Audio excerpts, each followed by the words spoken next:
Hello students, कैसे हैं आप सब। स्वागत है आपका ऑनलाइन क्लास में। आज हम पढ़ेंगे वेरियस स्कूल ऑफ थॉट्स। अलग अलग मैनेजमेंट के अलग अलग स्कूल ऑफ थॉट हुआ करते थे और वो कैसे कैसे डेवलप हुए, ह्यूमन बिहेवियर स्कूल कैसे कैसे डेवलप हुए, वो हम आज देखने वाले हैं। तो हम क्या पढ़ने वाले हैं? Human behaviour school, system approach to management and the social science era.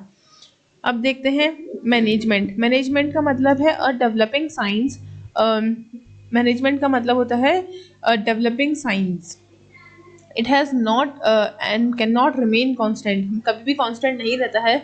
जैसे साइंस डेवलपिंग होती है वैसी मैनेजमेंट एक्टिविटीज़ भी डेवलपिंग होती है। रेगुलर रिसर्च वर्क किए जाते हैं, बिहेवियर को देखा जाता है एंड देन फिर प्रिंसिपल्स एंड जनरलाइजेशंस को निकाला जाता है। तो अलग अलग स्कूल ऑफ रिसर्चर्स ने अलग अलग अपनी थ्योरीज बताई, अपने अलग अलग प्रोसीजर बताया, अलग अलग प्रैक्टिसेस की।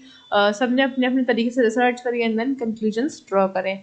तो सबसे पहला है फर्स्ट नहीं है, वेरियस स्कूल ऑफ थॉट में सबसे पहले मैनेजमेंट एज अ प्रोसेस। अब प्रोसेस में टेलर एंड प्योल ने खास ध्यान दिया है to declare the management process. तो the process school of thought believes that the two distinct classes of the people who work in the industry to achieve the common goals। दो अलग अलग तरह के लोग जो एक साथ काम करते हैं एक सेम ऑब्जेक्टिव के लिए।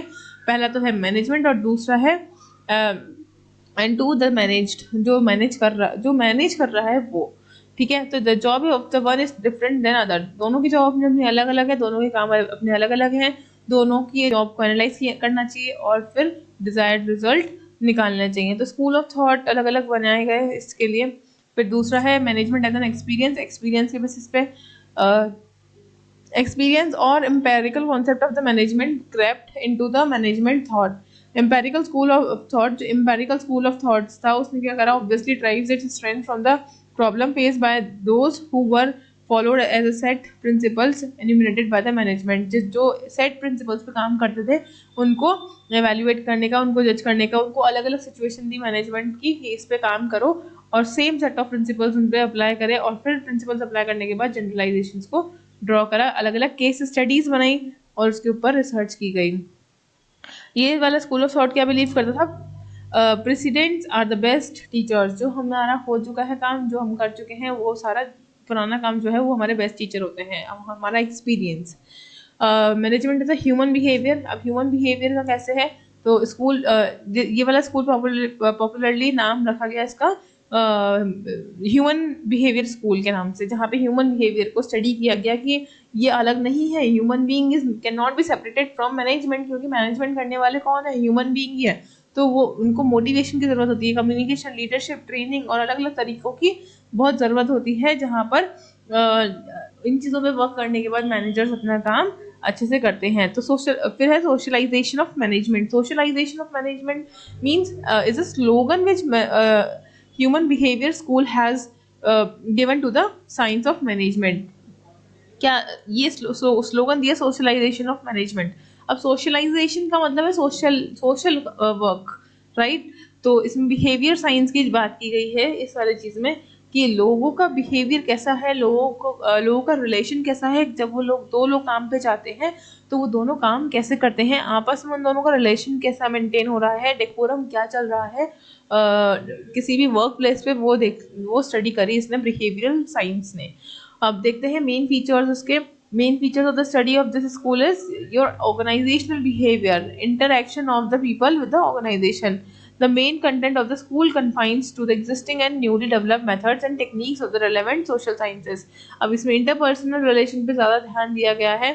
From personally dynamic of individual at one extreme and relation on the other extreme। दो जगह रखा गया, एक जगह इंडिविजुअल को रखा गया, एक जगह रिलेशंस को रखा गया। तो ह्यूमन मोटिवेशन कैसा होता है, मोटिवेट कैसे होता है? उसको लीडरशिप चाहिए होती है, उसको कम्युनिकेशन अच्छा से करना चाहिए, होना चाहिए, उसका पार्टिसिपेटिव होना चाहिए, वो ग्रुप डायनामिक्स की अप्रोच उसको समझ में आनी चाहिए। अब इन चीज़ों का क्रिटिसिज्म किसने किया, लिमिटेशंस क्या है?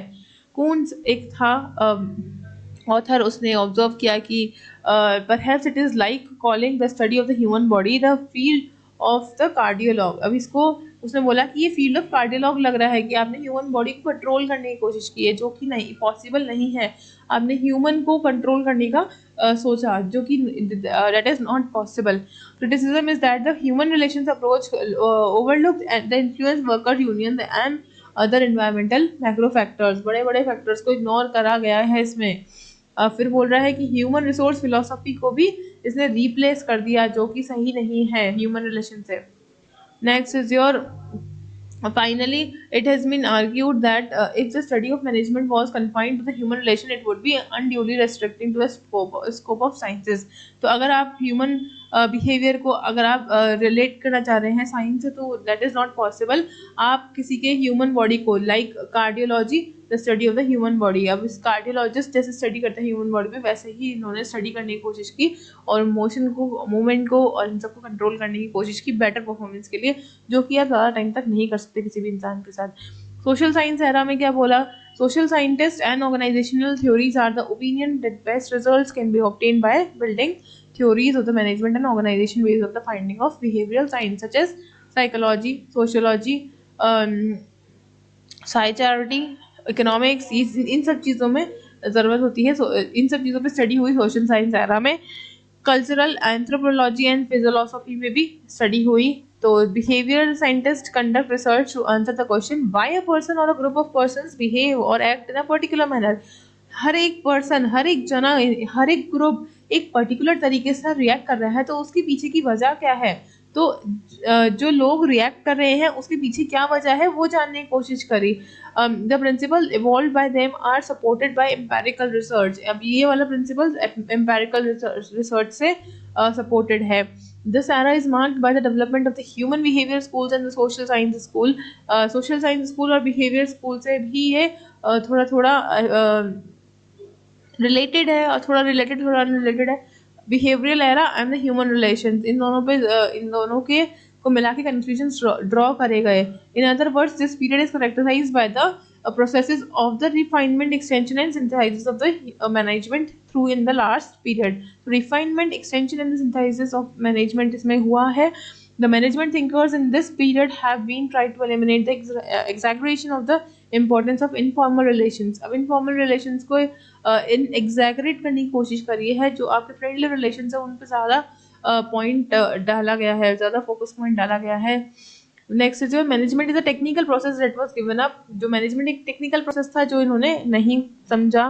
तो रिसर्च के दौरान it is provided sufficient evidence the human element is a की फैक्टर इन द सक्सेस और फेलियर। ह्यूमन ही है जो अल्टीमेट सक्सेस और फेलियर के पीछे का जो छुपा होता है। तो हमें ज़्यादा से ज़्यादा ह्यूमन बिहेवियर पे काम करना चाहिए। तो चेस्टर बर्नार्ड आए, फिर उन्होंने क्या बोला, उसने एक ऑर्गेनाइजेशन को व्यू किया एज अ सोशल सिस्टम और सोशल कल्चरल इंटर रिलेशनशिप। अब इंटर रिलेशंस कैसे चल रहे हैं, दो कल्चर्स, दो ऑर्गेनाइजेशन के बीच के इंटर रिलेशन कैसे हैं। एक ऑर्गेनाइजेशन के अंदर सोशल सिस्टम क्या चल रहा है, the function of the executive, एक एग्जीक्यूटिव का काम करा उसने। He defined a formal organization as a cooperative system in which the persons are able to communicate with each other and who are willing to contribute towards a common purpose, जहाँ पर लोग एक दूसरे से कम्युनिकेट कर सकें और एक कॉमन पर्पस के लिए काम कर सकें। तो उसने क्या बोला कि जॉइंट पर्सनल एक्टिविटी होनी चाहिए, जहाँ पे खुद के मोटिव से पूरे हों और ऑर्गेनाइजेशनल के गोल्स को भी इंसान खुद का ही गोल समझे। तो in an exhaustive theory of the organization communication would be occupy a central place. Communication जो है उसने बहुत बड़ा काम करा, क्योंकि जो स्ट्रक्चर था हमारा वो एक्सटेंसिव था और जो स्कोप था वो ऑलमोस्ट डिटरमाइन कर रहा था कि कम्युनिकेशन की टेक्निक हमने क्या यूज़ करी है अपने ऑर्गेनाइजेशन के अंदर। तो उसने डायनेमिज्म ऑफ लीडरशिप पे भी बहुत ज़्यादा फोकस किया था। एंड बर्नार्ड ने आगे क्या बोला, material reward is the crucial significance only up to the definite point. एक जो मटीरियल रिवॉर्ड है, मटीरियल रिवॉर्ड्स एक डेफिनेट टाइम तक ही काम करते हैं। तो जो पावर है, the incentives of the status, power और जो गुड फिजिकल कंडीशन है, अपॉर्चुनिटीज ऑफ पार्टिसिपेशन है, गुड सोशल सिस्टम है, ये सब भी बहुत इंपॉर्टेंट है। आप सिर्फ मटीरियल चीज़ों को ध्यान में रखें, लेकिन जो स्टेटस है, नाम, पावर, पैसा, फिजिकल कंडीशन, इन सबको आपने इग्नोर कर दिया, जो कि बहुत गलत है, जो कि बहुत मायने रखता है किसी भी ऑर्गेनाइजेशन के लिए। तो डिसीजन मेकिंग प्रोसेस जो था वो हर एक लेवल पे चाहिए था और उसके लिए मैनेजर्स को थोड़ा ट्रेनिंग और इन सब चीज़ों की भी ज़रूरत थी। तो informal organization as an essential part of the formal organization. तो इनफॉर्मल ऑर्गेनाइजेशंस को भी एक एसेंशियल पार्ट बनाया गया फॉर्मल ऑर्गेनाइजेशन में। ये नहीं कि आप ग्रुपिज्म नहीं कर सकते, आप फ्रेंडशिप नहीं कर सकते हो, बल्कि ये सब चीज़ें ज़्यादा ज़रूरी होती है एक हेल्दी वर्क एनवायरनमेंट क्रिएट करने के लिए। तो इनफॉर्मल ऑर्गेनाइजेशन से ओपिनियन ली गई कि उनको उनको क्या दिक्कतें आ रही है और क्या उनको चाहिए रिलैक्सेशन। फिर आए रेंसिस लिकर्ट। रेंसिस लिकर्ट ने क्या करा, लिकर्ट कंडक्टेड एक्सटेंसिव रिसर्च। अब किस पे की उसने, ह्यूमन बिहेवियर पे रिसर्च करी। अब उसने 2 बुक्स लिखी, the new pattern of the management and the human organisation. अब new pattern of the management and human organisation उसने उसमें पूरी ह्यूमन बीइंग की स्टडी करी कि कैसे एक इंसान काम करता है, जब कब उसकी इच्छा होती है, कब नहीं होती, क्या उसके मोटिव्स होते हैं, क्या उसके पर्सपेक्टिव्स होते हैं। तो एक्सप्लॉयटेटिव, अथॉरिटेटिव, कब उसको अथॉरिटी चाहिए, कब सुपीरियर को सबऑर्डिनेट को अथॉरिटी देनी चाहिए। फिर बेनेवोलेंट अथॉरिटेटिव में उसने ये दिखाया कि condensing confidence in the subordinate, confidence पैदा किया सबऑर्डिनेट्स में कि उनको काम अच्छा करना चाहिए। फिर है कंसल्टेटिव, उनको समझाने की कोशिश करी सबऑर्डिनेट्स को कि काम कैसे करना चाहिए, और उनको जितना भी प्रॉब्लम है उसके ऊपर कंसल्टेंसी का काम भी रेंसिस लिकर्ट ने करा। फिर पार्टिसिपेटिव में उन्होंने ये देखा कि अगर कंप्लीट कॉन्फिडेंस और ट्रस्ट अगर आप सबऑर्डिनेट पे करोगे तो वो हर चीज़ में पार्टिसिपेट करने के लिए रेडी होगा और अपना 100% देगा। अगर आप भरोसा ही नहीं कर रहे सामने वाले पे तो वो भी आपको अपने आपके अकॉर्डिंग काम करके नहीं देगा। तो जितने भी टास्क थे मैनेजमेंट के वो अच्छे से परफॉर्म होने लगे। इसने एक बहुत अच्छा काम करा था। फिर आए डॉगलस मैकग्रॉजर। अब डॉगलस मैकग्रॉजर ने क्या करा, Gregor's is a favourite name of the human relations era.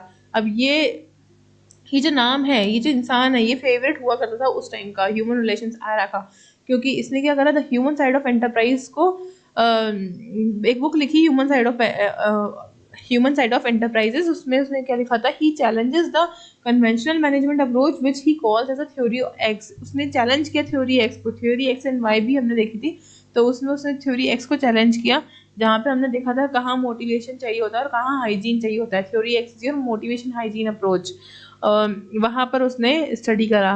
वहाँ उन लोगों को उसने चैलेंज किया कि a man does not like to work, he lacks initiative to and he wants directed and controlled। अब मैन अगर आप ज़्यादा कंट्रोल और ज़्यादा डायरेक्ट करोगे तो उसका काम में मन नहीं लगेगा। As against this he calls the approach of the human relations as theory Y. Human relation को थ्योरी वाई को उसने बोला कि which makes the positive assumptions about the human nature. उसने पॉजिटिव असम्पशंस बताए थ्योरी वाई ने, theory X ने negative assumptions बताए। So according to Mac Rogers, it is the responsibility of the manager to create a situation in the organization in which the people will work and give their best। काम सब अच्छा से करें और अपना खुद का 100% दें, ऐसा सिचुएशन, ऐसी आप environment को create करिए।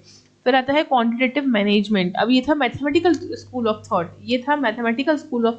क्वांटिटेटिव मतलब कि मैथमेटिक्स से रिलेटेड हो गया। तो उसने क्वांटिटेटिव एनालिसिस किए, क्वांटिटेटिव जनरलाइजेशंस निकाल के लाए कि मैथमेटिकल तरीके से उसने पूरी सिचुएशन को समझाया। The science of management has become the more logical. उसने लॉजिकल, एग्जैक्ट और तरीके से कंक्लूजन्स ड्रॉ करने की कोशिश की, तो वो बहुत ज़्यादा रिवॉर्डिंग भी था।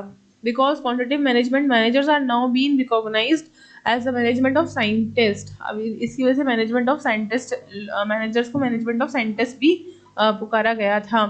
फिर आगे देखते हैं इसने कौन कौन से तरीके बताए कि परफॉर्मेंस इवैल्यूएशन के कितने कितने तरीके होते हैं, वो सब उसने डीपली एक्सप्लेन करे। ऑपरेशनल रिसर्च प्रोग्राम चलाया उसने, इवैल्यूएशन किया, रिव्यू किया टेक्निक्स को। PERT and CPN 2 टेक्निक्स होती हैं।